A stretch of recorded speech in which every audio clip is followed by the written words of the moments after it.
So we're continuing our reading of Sri Isopanishad. We are on mantra 7. We started reading the mantra yesterday. One who always sees all living entities as spiritual sparks, in quality one with the Lord, becomes a true knower of things. What then can be illusion or anxiety for him? So we had read some part of the purport, and we're continuing with the purport. The spiritual entities are meant for enjoyment, as stated in the Vedanta Sutra 1.1.12. Anandamayo Abhyasat. Anandamayo Abhyasat. Spiritual entities are meant for enjoyment. By nature and constitution, every living being, including the Supreme Lord, and each of his parts and parcels, is meant for eternal enjoyment. We all want to enjoy. We all want to enjoy. That's the reason we do so many different things. We think of different thoughts because those thoughts make us happy. Then we want the situation to change sometimes. If we are not enjoying right now, we want the situation to change so that we could enjoy. We do so many things. We eat different things to be able to enjoy. We go to different places to be able to enjoy. We see different things to be able to enjoy. So this enjoying spirit is there. That is natural in us. Why? Because it's there in Krishna too. He's the supreme enjoyer. So we are his parts and parcels. We have the same qualities as Krishna, although in minute quantities. He's unlimited, we are tiny. So we also have this desire to enjoy. The living beings who are engaged in the material tabernacle are constantly seeking enjoyment, but they're seeking it on the wrong platform. We are always thinking that here in this material world, we will find this true enjoyment that we are looking for, the true bliss, the true happiness, enjoy to the heart's content. We are thinking we are going to get this in the material world, and that's why we are changing from one body to another, one situation to another. Apart from the material platform is the spiritual platform, where the Supreme Being enjoys himself with his innumerable associates. On that platform, there is no trace of material qualities, and therefore that platform is called Nirguna. Okay, so what our experience is only this material world, material things, but there is a spiritual platform. What's happening there? There is a Supreme Being, and what is he doing? He's enjoying himself with who? With his innumerable associates. And then on that platform, there is no material qualities. And therefore, it's called Nirguna. Nirguna does not mean no qualities, but it means no material qualities. Means it has full of spiritual qualities. Full of spiritual qualities on the spiritual level, in the spiritual world. On the Nirguna platform, there is never a clash over the object of enjoyment. Here in the material world, there is always a clash between different individual beings, because here the proper center of enjoyment is missed. Here, because we put ourselves in the center, and we all want to enjoy, and we put ourselves in the center that I want to enjoy like this, and you should do what I want you to do because that's the way I want to enjoy. But the other person has his own ways. I want to enjoy too, he thinks. And he wants us to act in a different way. What happens? Clashes. There's clashes of ego. As we gave the example yesterday, that we put stones in the water in all different places, there will be ripples clashing because the center is all different. But if we put the stones just in one place, we keep putting the stones in one place in the water, there will be ripples, but they won't clash. They will go bigger and bigger. Like that, they'll go bigger. So the enjoyment will go bigger and bigger if the center is Krishna. The real center of enjoyment is the Supreme Lord, who's the center of the sublime and spiritual rasa dance. We are all meant to join him and enjoy life with one transcendental interest and without any clash. So we all want to enjoy. That is our nature to enjoy. It's our need to enjoy. And we can enjoy when we put Krishna in the center. Artificially saying that, no, I don't want to enjoy. Artificially trying to say that I have this propensity to enjoy, but that's artificial, because the soul has this natural inclination to enjoy. That is the highest platform of spiritual interest. And as soon as one realizes this perfect form of oneness, there can be no question of illusion, moha, or lamentation, shoka. Highest form of spiritual interest. And as soon as one realizes this perfect form of oneness, there can be no question of illusion or lamentation. So what is this oneness? Does it mean that the Supreme Lord and me, I am one, we are the same? No, oneness in interest. Oneness means oneness in interest, not in size.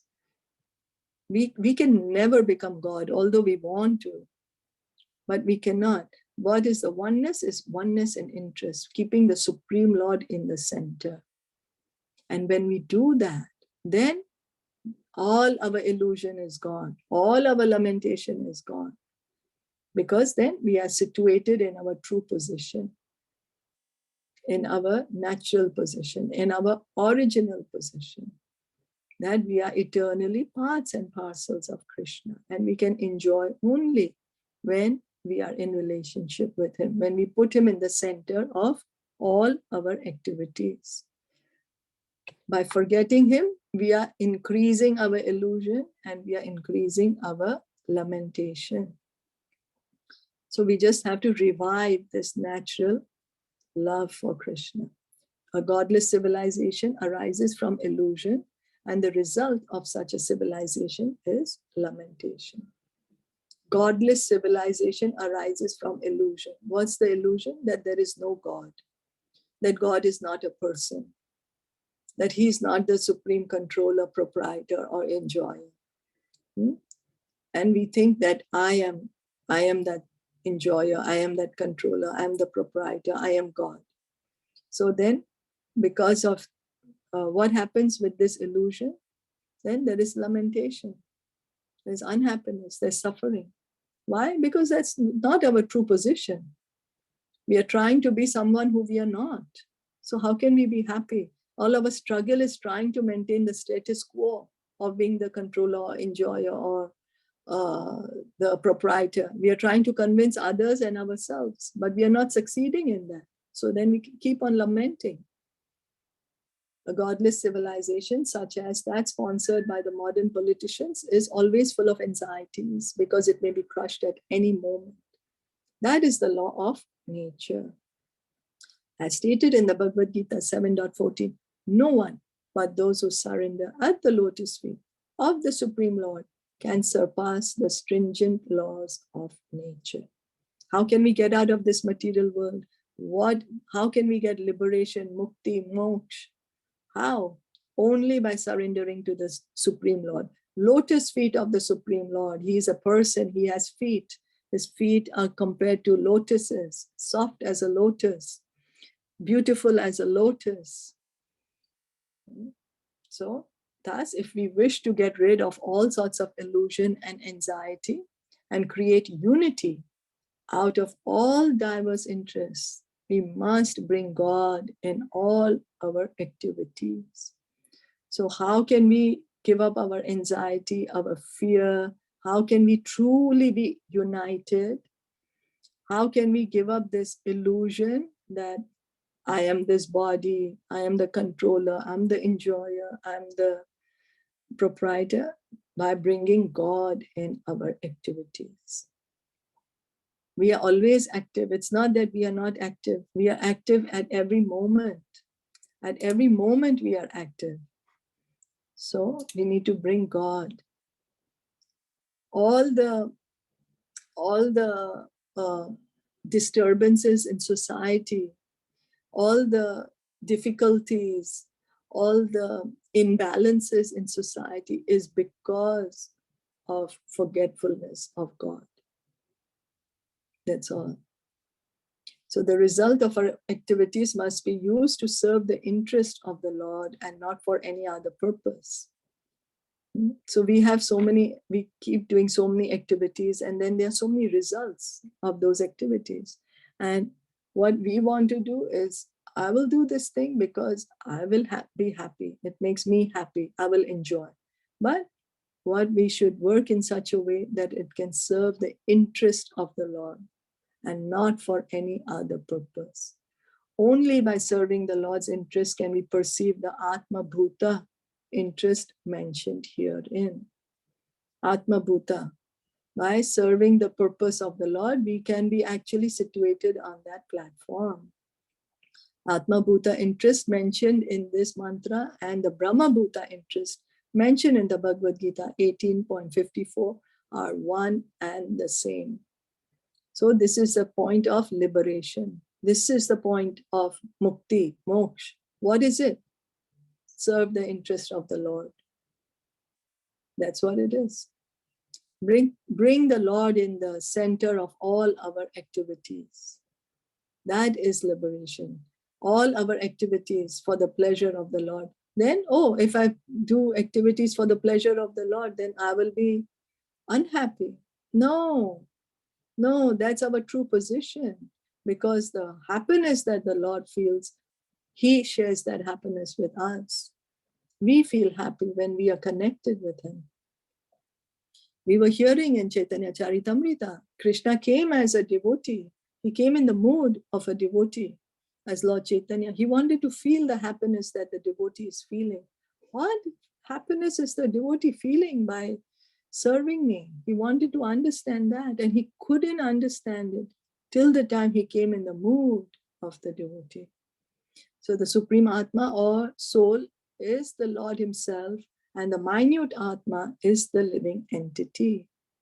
So they are two, they are not one. There is Supreme Atma, that is the Lord. And we are the minute Atma, minute, Jiva, minute. Jivatma means tiny, insignificant, infinitesimal. That's the meaning of Jiva. We are not Para, we are not Supreme, we are Jiva. The Supreme Atma or Paramatma alone maintains all the individual minute beings. For the Supreme Lord wants to derive pleasure out of their affection. The Father extends Himself through His children and maintains them in order to derive pleasure. If the children obey the Father's will, family affairs will run smoothly with one interest and a pleasing atmosphere. The same situation is transcendently arranged in the absolute family of the Parabrahman, the Supreme Spirit. So then, why does a father have children? He has to work harder. A man, if he gets children, he has to work harder than before to be able to maintain the children. But he still does it. He does it. He maintains the children. Why? To have this loving reciprocation between the father and the child. There's this loving relationship. And then both the child is very happy and the father is very happy in this loving relationship. So same, we have this loving relationship with the Supreme Lord. He's the one who's maintaining us. We think we are maintaining ourselves, that because I'm doing this, I'm able to maintain it. But it's the Supreme Lord who's maintaining us. It's Him who's maintaining us. And we have this loving relationship with Him. We just have to revive this loving relationship. The Parabrahman is as much a person as the individual entities. Now we might say Parabrahman means he's nothing, maybe just some light. Maybe we are small light and he's a bigger light. No, he's a person. As we are persons. We are persons. Only thing is right now, we are in this material body, but we have a spiritual body. And the Supreme Lord, He has a spiritual body too. He's Satchit Ananda Vigraha. His form is full of eternal bliss and knowledge. Vigraha, form, he has a form. Neither the Lord nor the living entities are impersonal. How can there be relationship otherwise? How can there be exchange of giving something, of expressing something? If there are no persons, if it's just light, then what is the loving exchange about? It's just light then. No, but we are not impersonal. We can never become impersonal. We living entities always are persons. Always we are persons. Such transcendental personalities are full of transcendental bliss, knowledge, and eternal life. That is the real position of spiritual existence. And as soon as one is fully cognizant of this transcendental position, he at once surrenders unto the lotus feet of the Supreme Being, Sri Krishna. So this is the position that we are spiritual living entities. Right now we are in the material body, but we are truly souls. We are spiritual. We are parts and parcels of Krishna. Our nature is transcendental, full of transcendental bliss, knowledge, and life. We are eternal.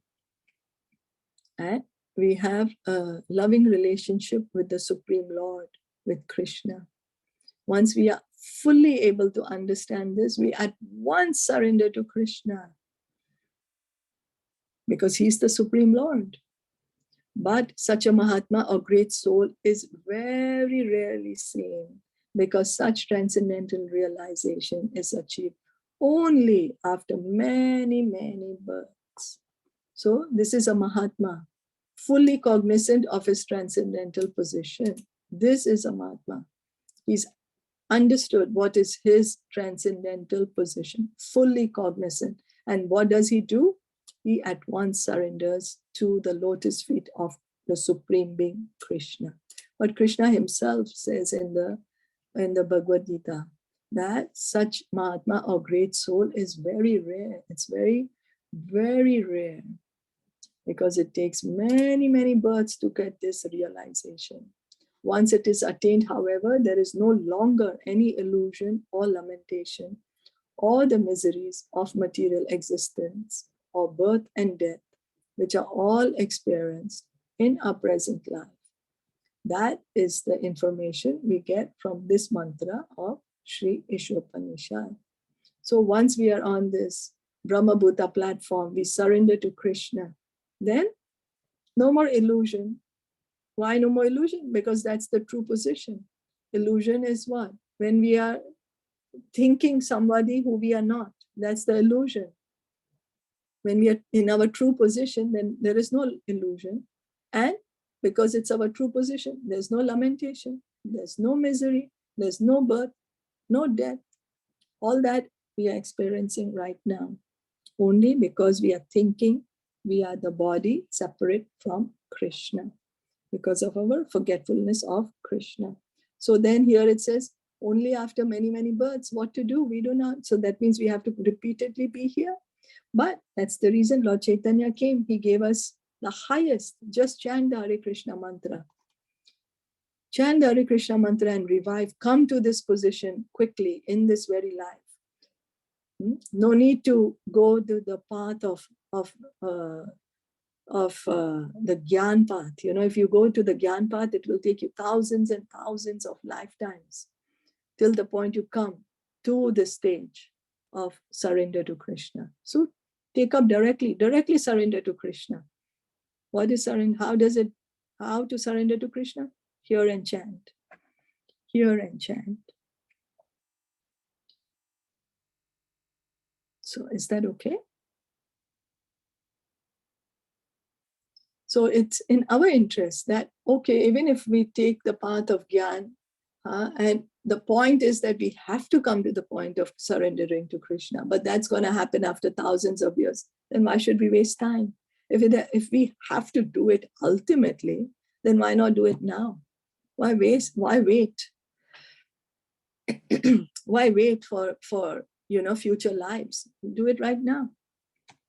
Just pick up the beads and just start chanting Hare Krishna.